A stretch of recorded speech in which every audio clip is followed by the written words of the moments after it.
warahmatullahi wabarakatuh.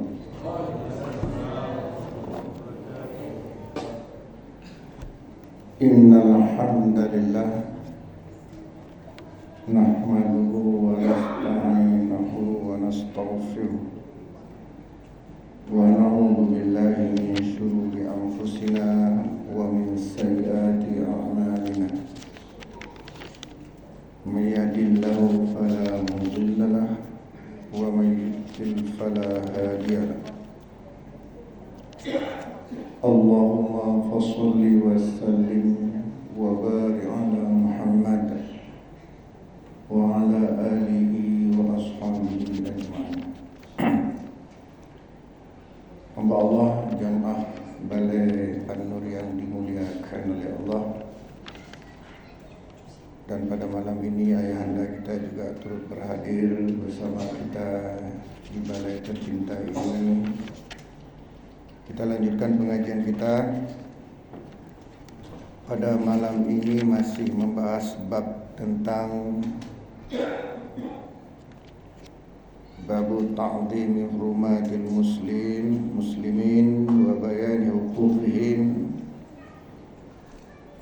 syafaqati alaihim wa rahmatihim.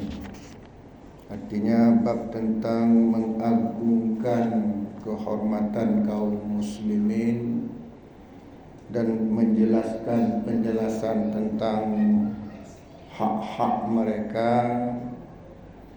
ya, dan berkasih sayang dengan sesama mereka.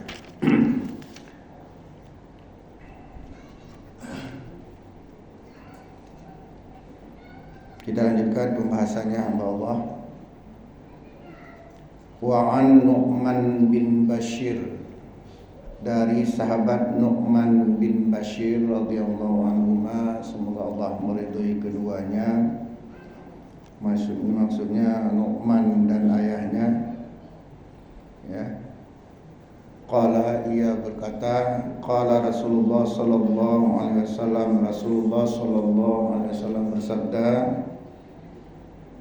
masalul mu'minina fi tawaddihim wa tarahumihim wa ta'atufihim masalul jasadi idastaka minhu udhun tada'a lahu sa'ir jasadihi bis-sahari wal humma. Hadis ini diriwayatkan oleh Imam Bukhari dan Imam Muslim, atau istilah lain adalah muttafaqun alaihi, disepakati atasnya oleh Imam Bukhari dan Imam Muslim. Hamba Allah, dalam hadis ini Rasulullah menjelaskan masal mu'minina fit tawaddihim, perumpamaan orang-orang mukmin fit tawaddihim, dalam hal fit tawaddihim, dalam hal kasih sayang, saling menyayangi, ya, fit tawaddihim atau mawaddah, ya.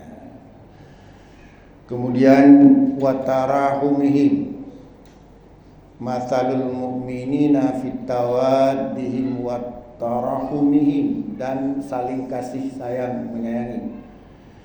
Yang pertama saling cinta mencintai, ya, saling cinta mencintai. Yang kedua watarahumihim, saling, ya, menyayangi. Wa ta'atufihim, saling mengasihi. Yang sama satu makna secara umum. Fit tawaddudihim, saling mencintai, wa tarahumihim, saling menyayangi, wa ta'atufihim, saling mengasihi. Konyan tabuhaya tabuma, konyan. Kamathal jasadi, seperti satu tubuh. Idastaka minhu udhun, jika satu bagian tubuh sakit, tada'a lahu sa'iru jasadi, maka bagian lainnya juga sakit. Bisahari wal humma, enggak bisa tidur dan demam. Nah, ini Rasulullah memberikan perumpamaan persaudaraan dan sesama mukmin itu dalam hal cinta mencintai, sayang menyayangi, kasih mengasihi seperti satu tubuh. Nah, seperti tubuh kita. Jika bagian satu tubuh itu sakit, maka sakit pula seluruh tubuh. Kayak kita tertusuk duri. Ciu. Apa pasal pula mulut-mulut yang bilang apa? Ciu. Padahal yang kena ujung jari atau ujung kaki, kenapa kok mulut yang berteriak? Dan kenapa pula seluruh badan demam? Ya inilah kata Nabi bagaimana perumpamaan dalam hal ukhuwah Islamiyah, saling menyayangi sesama muslim. Ya. Ada beberapa ayat Al-Quran dan hadis Nabi yang menjelaskan tentang hal ini. Misalnya apa? Dalam surat Al-Fat ayat 29 Allah berfirman, Muhammadur Rasulullah walladzina ma'ahu asyidda'u 'alal kuffar ruhama bainahum. Muhammad itu Rasulullah dan orang-orang yang bersama beliau, bersamanya siapa? Di antaranya kita, umatnya. Asyidda'u 'alal kuffar ruhama bainahum, tegas terhadap orang kafir, lemah lembut berkasih sayang dengan sesamanya. Ya, ini kadang-kadang terbalik dengan orang bule. Ya, dia pakai pakaian apa? You can see itu apa? Itulah. Itu kita berlemah lembut. Ngomongnya halus, hayu Mrs. Ya. Kalau laki-laki kan Mister, kalau perempuan Mrs. What can I do for you? Apa yang bisa? Can you tell me which one do the best? Nah, tak lemah lembut. Tapi dengan sesama muslim, bagaimana bahasa kita? Makan kedan umpok rona, bawa deh. Bawa mau dengan mata, bawa deh. Nah, ini sudah terbalik. Padahal Allah berfirman, Muhammadur Rasulullah walladzina ma'ahu asyidda'u 'alal kuffar ruhama bainahum. Para ahli tafsir banyak menjelaskan ayat ini. Di antaranya tegas itu bukan kasar. Kasar juga menunjukkan apa? Justru jadi bumerang. Islam itu seolah-olah kasar, bukan kasar, tegas. Baik bertele-tele, baik merayu-rayu, baik mendayu-dayu, tegas saja apa keperluannya. Seperti kita kerja di NGO orang barat, apa keperluannya? Biasa-biasa. Tak perlu kita menunjukkan bahasa kita, menunjukkan sehingga kita seolah-olah saling berkasih sayang. Ayat yang lain, Al-Maidah ayat 74, gimana bunyinya? Ya ayyuhalladzina amanu man yartadda minkum an dinihi fasawfa ya'tillahu biqaumin yuhibbuhum wa yuhibbunah adillah 'alal mu'minin a'izzah 'alal kafirin wa yujahiduna fi sabilillah wa la yakhafuna lawmata laim. Apa artinya itu? Ya ayyuhalladzina amanu, wahai orang-orang yang beriman, man yartadda minkum an dinihi, jika kalian murtad dari agama, fasawfa ya'tillahu biqaumin, maka Allah akan menggantikan dengan kaum yang lain. Apa maksud mengganti kaum yang lain? Para ahli tafsir ada yang sangat ekstrim mengatakan apa? Mati mendung. Maka mati mendung Allah ganti dengan yang lain.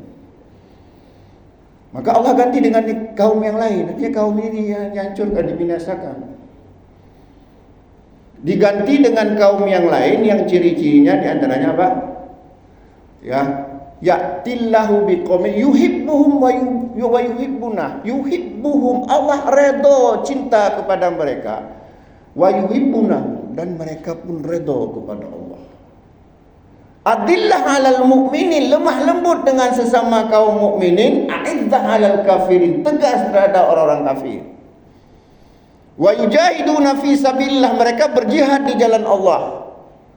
Wala yakhafuna laumata laim, dan tidak takut, tidak terpengaruh dengan orang-orang yang suka mencela. Kita akan terpengaruh kadang-kadang dengan orang yang mencela. Kafir kamu, dah marah kita. Marah enggak kita dibilang kafir? Mana? Bilang orang kafir kamu, marah enggak? Marah-marahlah. Tapi sebenarnya yang bilang kafir kan dia, bukan Allah. Kenapa kita layani kali? Yang bilang kafir siapa? Dia, bukan dia yang punya surga, bukan dia yang punya neraka. Allah aja nggak bilang kita kafir kok. Biar aja. Kalau kita peturutkan, kalau kita layani, salat pun dibilang orang kita. Sok alim, penghuni surga lewat. Bapak nggak salat lagi tak? Ayo tolat beberapa kali kok. Makanya orang zaman dulu membuat istilah apa? Anjing menggonggong kafilah. Tak macam-macam itu. Pakai cadar, bilang ninja lah, tak apa-apa. Pakai jenggot kambing lah. Tak usah layani. Biar aja. Ya, dia. Yang punya surga, yang punya neraka bukan dia kok. Allah aja nggak bilang kayak gitu sama kita. Tak apa kita layani. Jadi wala yakhafuna laumata laim, tidak takut celaan orang-orang yang suka mencela. Nah inilah. Kemudian kalau hadis Nabi di antaranya apa? Kata ayat ya. Hadis Nabi yang senada dengan ayat, dengan hadis yang terdapat dalam kitab ini, di antaranya apa? Ya, kata Nabi, la yu'minu ahadukum hatta yuhibba li akhihi ma yuhibbu li nafsi. La yu'minu ahadukum, tidak beriman salah seorang di antara kamu. Maksudnya tidak sempurna imannya, bukan tidak ada iman sama sekali. Tidak sempurna iman salah seorang di antara kalian hingga dia mencintai, menyayangi saudaranya seperti menyayangi diri sendiri. Kemudian pertanyaannya adalah bagaimana mewujudkan itu? Bagaimana kita mengimplementasikan? Tadi hadis yang dalam kitab ini disebutkan tadi apa? Persaudaraan sesama Islam itu dalam hal kasih, mengasihi, sayang, menyayangi seperti satu tubuh. Yang apabila satu bagian tubuh sakit, semua sakit.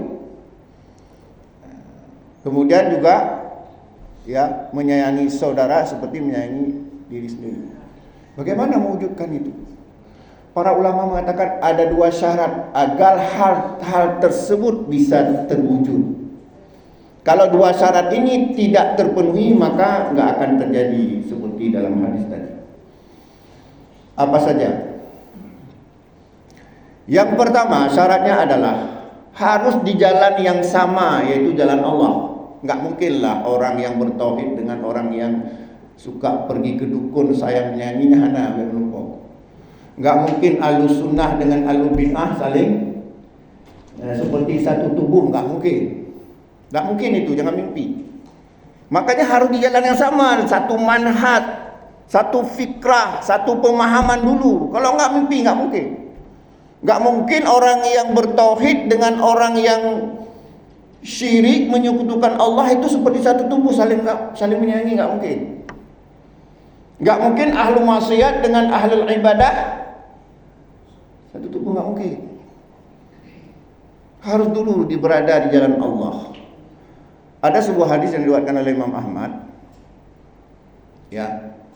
dari sahabat Abu Hurairah. Kata Abu Hurairah, qala Rasulullah sallallahu alaihi wasallam, hatta Rasulullah sallallahu alaihi wasallam khattan. Khatta itu apa? Garis ya. Hatta Rasulullah sallallahu alaihi wasallam khattan. Rasulullah SAW menggaris satu garis lurus. Rasulullah menggaris satu garis lurus di tanah di depan para sahabat.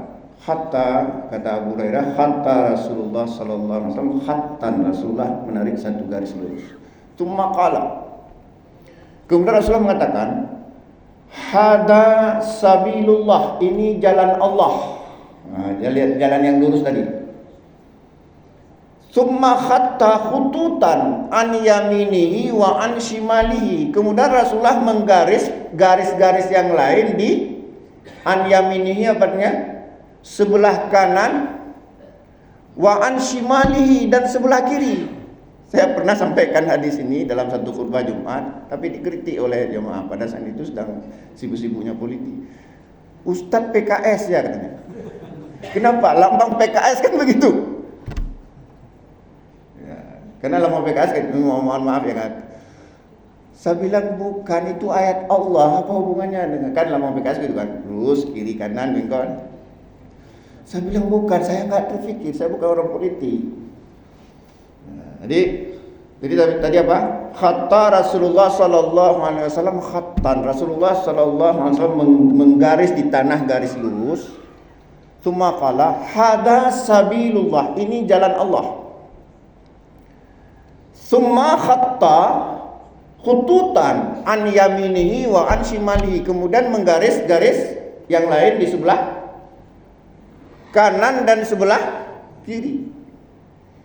Ya, sebelah kanan dan sebelah kiri. Tsumma qala, kemudian Rasulullah mengatakan, ala kulli sabilin, pada setiap garis yang sebelah kanan dan sebelah kiri, garis bengkok-bengkok tadi, syaitanun yad'u ilaihi, ada setan yang mengajak ke arah garis-garis itu. Garis mana tadi? Garis kiri dan kanan. Ada setan yang mengajak ke arah, ada setan yang mengajak ke jalan yang bengkok-bengkok di sebelah kiri dan kanan. Tadi ada setan. Wa ala kulli sabilin, kata Nabi, dan pada setiap garis-garis tadi sebelah kiri dan kanan, syaitanun, ada setan yad'u ilaihi, yang mengajak ke arah ke jalan itu. Summa qara'a, kemudian Nabi membacakan ayat, wa anna hadha sirati mustaqima fattabi'uhu wa la tattabi'us subula fatafarraqa bikum an sabilihi. Apa artinya? Ini surah Al-An'am ayat 153. Wa anna hadha sirati mustaqima, sesungguhnya inilah jalanku yang lurus, kata Allah. Fattabi'uhu, ikutilah jalan yang lurus tersebut. Yang mana jalan yang lurus? Yang digaris lurus tadi oleh Nabi. Wala tattabi'us subula, jangan kamu ikuti jalan-jalan yang banyak, itulah yang sebelah kiri dan kanan. Fatafarraqa bikum an sabilihi, nanti akan tersesat dari jalannya. Nah, coba kita ikut ngaji sana, ikut ngaji sini, di sini ngaji, sana ngaji, bingung kita. Di sini mengatakan boleh, sana tidak boleh, dan sebaliknya. Ya. Nah, jadi syarat pertama tadi apa? Harus kita berada di jalan Allah dulu. Enggak mungkin ya ada orang berada di jalan kanan dan kiri, ya jalan yang bengkok-bengkok itu bisa bersatu dengan jalan yang lurus, itu enggak mungkin. Mungkin. Jadi syarat pertama agar kita bisa merasa satu tubuh dan kita menyayangi saudara kita seperti menyayangi kita sendiri, pertama syaratnya apa? Harus di jalan yang sama, jalan yang lurus, atau disebut dengan siratal mustaqim. Kalau enggak akan terjadi. Contoh ya, kita benci enggak melihat orang yang berbuat zina?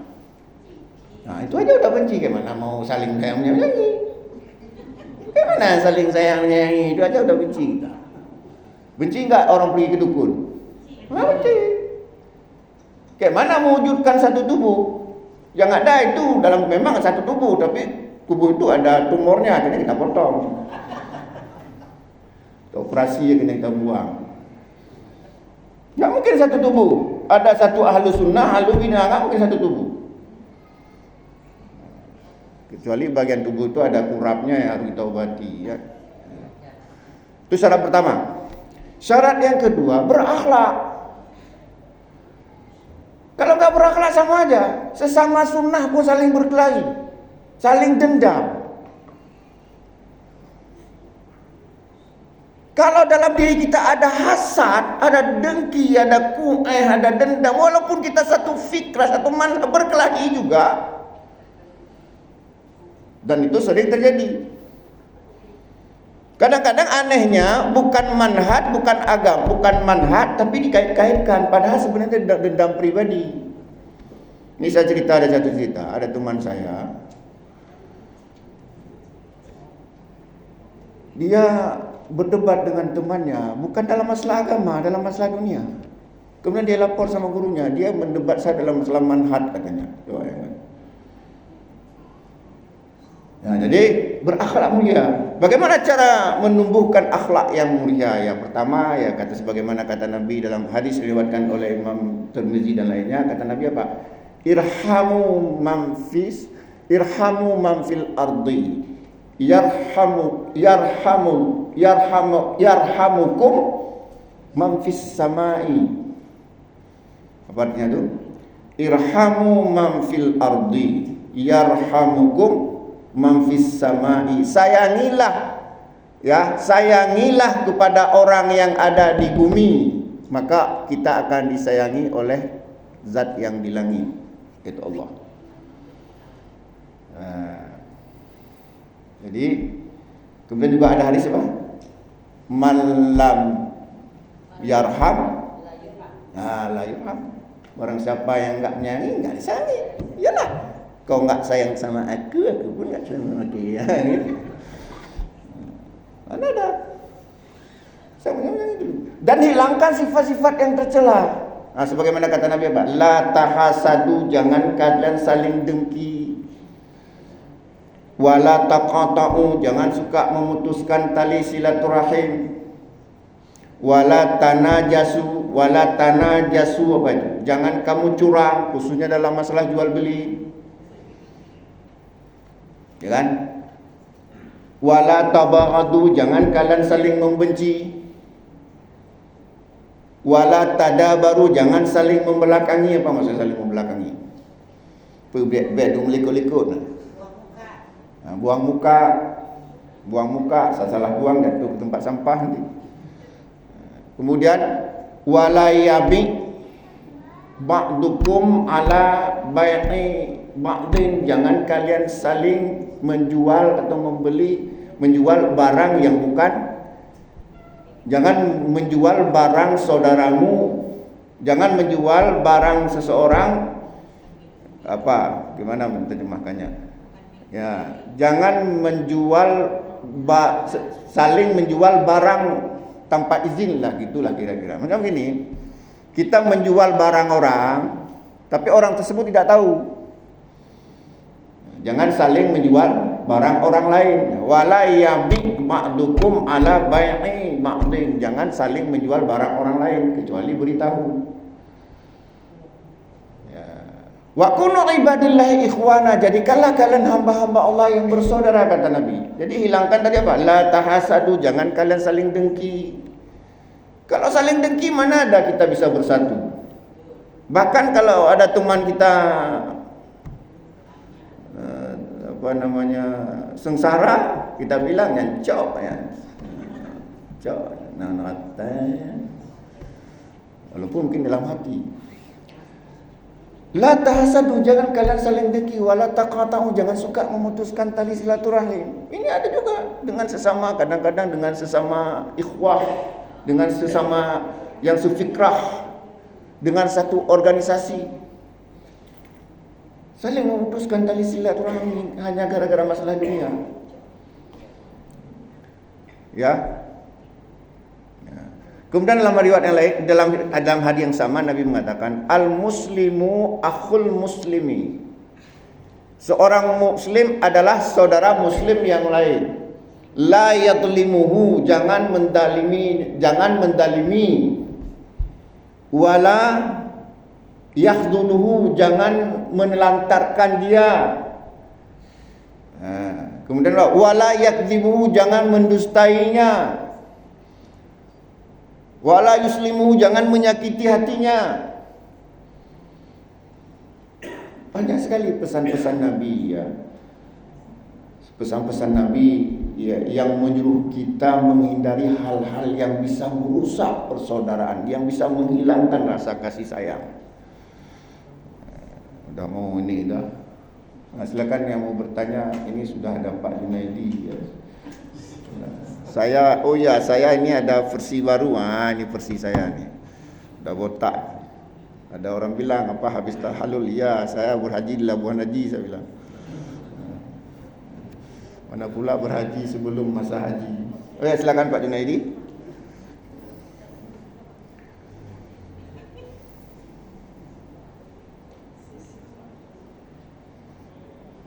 Ya, dalam hal kita beragama sepertinya tak mungkin kita bersatu, karena kan kita banyak mazhab. Mazhab itu sudah kita akui, ya kan? Nah, sementara mazhab ada perbedaan. Jadi bagaimana kita bisa bersatu dalam hal ukhuwah tadi? Saling menerima. Kalau kita bisa menerima perbedaan, mungkin bisa bersatu. Itu menurut saya. Tapi kalau kita tidak bisa saling menerima,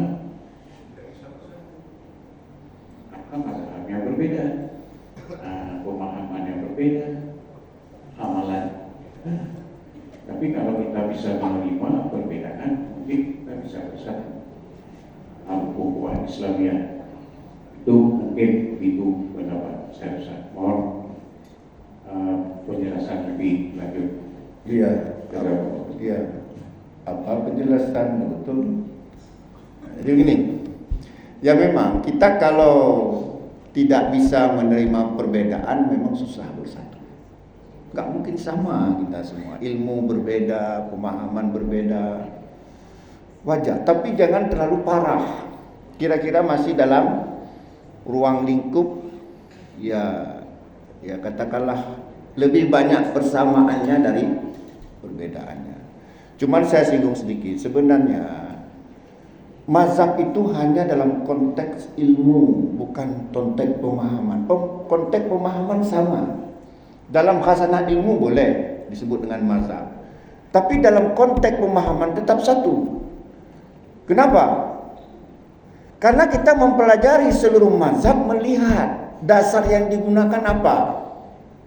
Jika dasar yang digunakan dalam mazhab-mazhab itu sesuai dengan hadis atau berdasarkan hadis yang sahih atau sekurang-kurangnya hasan li ghairi, kita ikut. Kalau ternyata hadis-hadisnya semuanya sahih, itu namanya tanawwu fil ibadah, keragaman ibadah yang semuanya boleh. Jadi sebenarnya tidak terjadi perpecahan, perbedaan. Jadi mazhab itu hanya kita lihat dari sisi ilmu, pengetahuan, khazanah ilmu, tapi ketika pemahaman kita meneliti. Jika pendapat mazhab tidak jelas dasarnya, ya tidak kita ikuti. Inilah yang disebut kita tidak bermazhab tapi mengakui mazhab. Kita tidak bermazhab tapi mengakui mazhab sebagai khazanah ilmu pengetahuan. Lagi pula, kapan timbulnya mazhab itu? Mazhab apa? Syafi'i. Ya, siapa pendirinya? Imam Syafi'i enggak pernah mendirikan mazhab. Bahkan beliau mengatakan, "Idza sahhal hadis fadribu qawli al-haid." Jika telah sahih sebuah hadis, maka lemparkanlah pendapatku ke dinding, kata Imam Syafi'i. Enggak pernah Imam Syafi'i yang mengajak harus percaya, harus terima semua pendapat beliau. Dan kalau kita pelajari, kita teliti, mazhab itu sebenarnya tidak ada perbedaan, hanya sedikit sekali, hanya 10% saja terjadi perbedaan dalam hal-hal yang tidak jelas dalilnya secara rinci dalam Al-Quran dan hadis. Coba lihat, salatnya sama, coba buka kitab-kitab mazhab. Salat sama, semua sama, nanti ada di ujungnya sedikit masalah furu' terjadi perbedaan karena satu imam menemukan hadis ini, imam lain tidak, atau satu imam menganggap hadis ini sahih, imam lain menganggap hadis itu dhaif. Sedikit sekali, cuma kita besar-besarkan. Kita hubungkan dengan syafaat. Jadi kita ikut mazhab Syafi'i, nanti Imam Syafi'i berikan syafaat sebagai, bukan seperti itu pemahamannya. wala yashfa'una illa biiznihi, tidak ada yang bisa memberi syafaat kecuali izin dari Allah, dan Allah tidak menghendaki kita berpecah belah. Tapi kalau kita berpecah belah, ya, mendirikan mazhab-mazhab tertentu sehingga berpecah belah, itu sudah enggak diridhoi Allah, gimana memberi syafaat? Imam Malik juga mengatakan apa? Ana basyarun, aku manusia biasa. Usibu wa ukhti'u, aku bisa benar bisa salah. Fa'arid qawli ala kitab wa sunnah. Aku manusia biasa, aku bisa benar bisa salah, maka hadapkanlah pendapatku dengan Al-Quran dan hadis dan sunnah. Tapi betul sebagaimana kata ya Ustaz Junaidi, kalau kita tidak bisa menerima perbedaan orang lain, sampai kiamat pun kita saling berkelahi terus. Sesama ustaz saja berbeda. Saya dengan teman juga berbeda, tapi tidak lantas saling menyalahkan. Sudah, saya berpendapat seperti ini, dia berpendapat seperti itu, hadisnya sama-sama sahih. Cuman sudut pandang berbeda, enggak masalah. Imam Syafi'i dengan Imam Ahmad itu padahal seperguruan. Imam Syafi'i itu gurunya Imam Ahmad. Terjadi perbedaan, khususnya paling terkenal dalam masalah kunut subuh. Imam Ahmad mengatakan tidak ada kunut subuh, yang ada kunut nazilah. Karena hadis-hadis tentang kunut subuh menurut penelitian Imam Ahmad tidak ada yang sahih. Tapi Imam Syafi'i menganggapnya sahih. Itu saja satu perguruan sudah beda pendapat. Tapi kalau kita tidak bisa menerima, yang anehnya kita hanya perbedaan dalam masalah dakwah. Masalah dakwah gini dakwah. Dia katakanlah bermaksiat. Ya. Dia bermaksiat. Terus kita cuekin dia secara berlebihan. Seolah laisa minna, kita bilang dia bukan golonganku. Padahal itu adalah dakwah, tinggal kita bilang sama dia, kita nasihati terus sampai dia berubah. Jangan kamu misalnya suka sekali ya, dengan netizen misalnya. Janganlah. Jangan suka dengan ini. Walaupun dia turut, tapi lama itu kan dakwah. Artinya tidak perlu kita musuhi dia, kita dekati dengan dakwah. Ini enggak kita. Ketika berbeda langsung apa itu ahli maksiat, apa itu ahli bid'ah, termasuk ahli bid'ah. Mungkin dia tidak tahu itu bid'ah, maka didekati dengan dakwah. Kok enggak apa fungsi dakwah? Kalau main klaim-klaim saja, main hantam-hantam saja, main serang-serang saja, apa fungsi dakwah? Jangan. Padahal kalau kita lihat dalam ajaran Islam, kekerasan itu hanya untuk sesuatu yang memang tidak ada pilihan lain. Seperti Ibnu Taimiyah udah capek berdakwah, tetap aja orang main judi. Datang Ibnu Taimiyah dan murid-muridnya datang, angkat meja, hempaskan. Datang beribu-ribu murid-muridnya. Itu memang sudah nggak ada jalan lain. Itu harus ada kekuatan. Tapi kalau kita tidak ada kekuatan, konyol. Makanya sampai Ibnu Taimiyah mengeluarkan satu kaidah dalam berdakwah, apa? Kaidahnya tentang manfaat dan mafsadat. Jika lebih banyak mafsadat, maka tinggalkan dakwah itu. Jika lebih besar manfaat, laksanakan. Contohnya gimana? Misalnya ada orang main judi, main batu. Biasanya berapa orang main batu? 4. Pengalaman. Enggak apa, saya bercanda aja. Saya juga tahu 4. Main judi dia, main batu dia. Tengah malam orang enggak bisa tidur, batu taruhan lagi. Terus kita, oh itu haram. Datang kita sendiri, haram. Ini enggak boleh, ini judi ini. Apa yang terjadi? Ajak gede, hai gampangan, tampan. Dia tak main judi. Kenapa? Karena enggak ada kekuatan kita sendiri. Itu enggak boleh berdakwah, kata-kata Ibnu Taimiyah. Jangan dulu. Bagaimana caranya? Kumpulkan kekuatan. Mereka berapa? 4. Kita datang 10 orang, bila perlu bawa polisi, mengenal lemah bulat itu. Kalau enggak konyol kita masuk rumah sakit, kemungkaran enggak berubah. Ya. Jadi itu memang kita berusaha, beda-beda itu biasalah. Masih dalam bisa kita tolerir. Atau mungkin dakwah belum sampai, atau barangkali pemahaman berbeda. Biasalah. Ya, ini kadang-kadang kita sibuk. Laisa minna sikit-sikit. Saya pernah dibilang orang laisa minna. Kenapa? Karena jenggot saya tanggung. jenggot saya tanggung, pakaian saya pakai koko, baru dikatakan saya minna, itu saya pakai jubah, jenggot saya panjang. Ini kan maksudnya kan hal-hal yang janganlah gara-gara itu sampai terjadi perpecahan. Nanti juga saya pakai, nanti dibilang lagi nanti kawan saya, saya sudah masuk salafi katanya, lain lagi. Ya, artinya hal-hal seperti itu janganlah terlalu menjadi.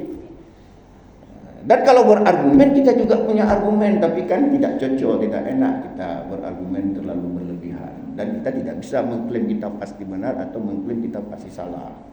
Artinya disitulah kita perlu lapang dada. Ya, lapang dada. Ya, ada pertanyaan yang lain atau sudah habis waktu? Oh iya ya.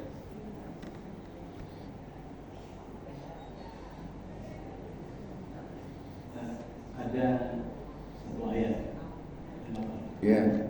yang maknanya begini kira-kira, ketika Allah yang menceritakan kehidupan orang munafik, orang kafir, mereka berkelompok-kelompok dan masing-masing ini maknanya, dan masing-masing berbangga kelompoknya. Itu Allah ceritakan tentang orang munafik, kafir gitu.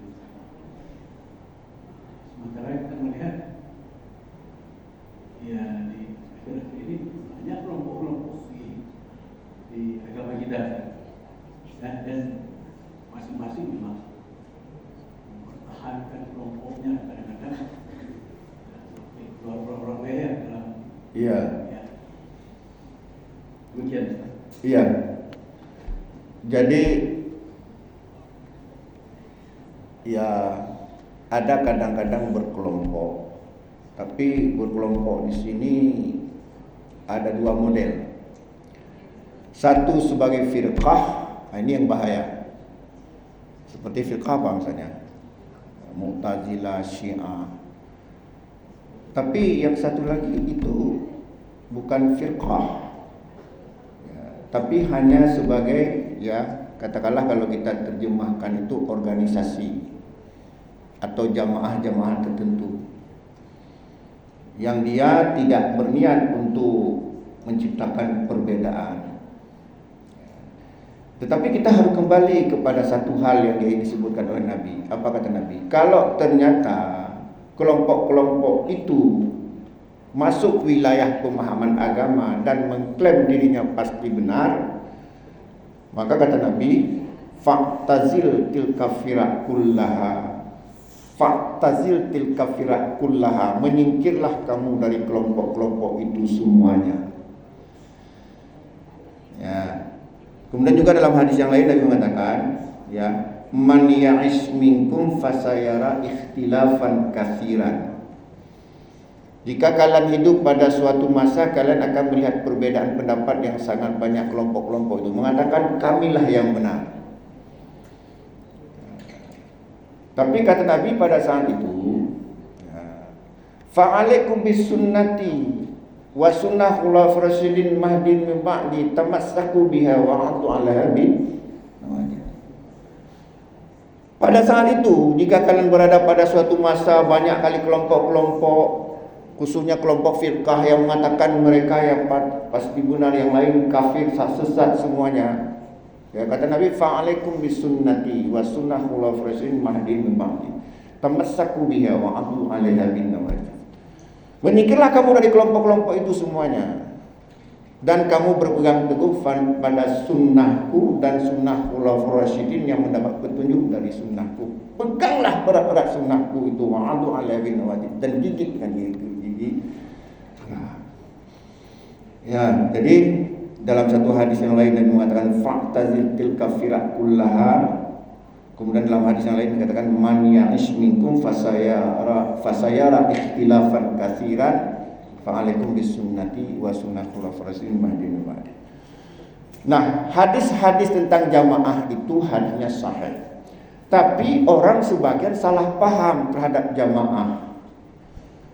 Nah, salah pahamnya begini, dianggap jamaah itu kelompok tertentu. Jadi barang siapa yang keluar dari kelompok itu dianggap keluar dari kebenaran, bahkan ada yang menganggapnya kafir. Nah, maka lahirlah kelompok-kelompok seperti apa? Islam Jamaah, apalagi kelompok Syiah dan lain-lainnya. Didoktrinlah murid-muridnya. Ini Nabi menyuruh kan hadis tentang perpecahan umat kan kata Nabi apa? Sataf tariku ummati ala salasin wa sab'ina firqah kulluhum finnar illa millatu wahidah. Kelak umatku kata Nabi akan terpecah menjadi 73 golongan, semuanya masuk neraka kecuali satu. Satu itu kata Nabi dalam satu jawabannya. Ada jawaban yang lain. Dalam satu jawabannya Nabi mengatakan wahiyal jamaah. Yang selamat itu adalah jamaah. Dipahami oleh orang ini kelompok. Karena jamaah itu kan kelompok. Tapi dia lupa penjelasan Ibnu Mas'ud apa Ibnu Umar? Ibnu Mas'ud. Katanya al-jama'atu man wafaqal al-haq walaupun tawahdaka. Jamaah itu adalah orang yang komitmen dengan kebenaran walaupun kamu seorang diri. Jadi kata sahabat apa? Al-jama'atu man wafaqal haq walaupun tawahdaka. Jamaah itu adalah orang yang komitmen dengan sunnah, dengan tauhid walaupun kamu seorang diri. Maka yang dimaksud dengan jamaah di sini jamaatul muslimin, jamaah kaum muslimin semuanya yang komitmen dengan sunnah, bukan kelompok-kelompok tertentu. Makanya kalau kelompok-kelompok didoktrinlah murid-muridnya pakai hadis jamaah tadi, kalau ingin selamat masuk jamaah kami, yang lain jamaah sesat. Ya. Mereka banyak memang berbondong-bondong, mereka jumlahnya banyak. Habis ya waktunya ya. Ya, mudah-mudahan insyaallah kita sambung lagi pada pertemuan yang akan datang. Aqulu biqouli hadza fastaghfiru innahu ghafurur rahim. Wassalamu alaikum warahmatullahi wabarakatuh.